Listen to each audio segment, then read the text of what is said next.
আদায় করেছি। আমরা শুধু পালন করার কার্যক্রম করতে পারি, কিন্তু আর শুধু ভাষা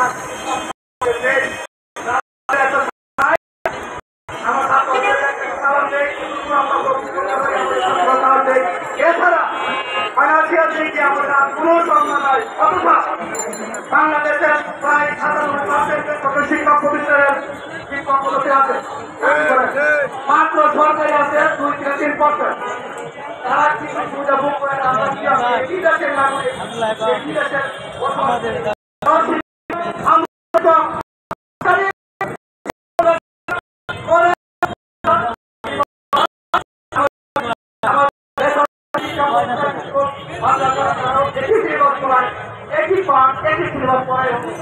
তারা আজকে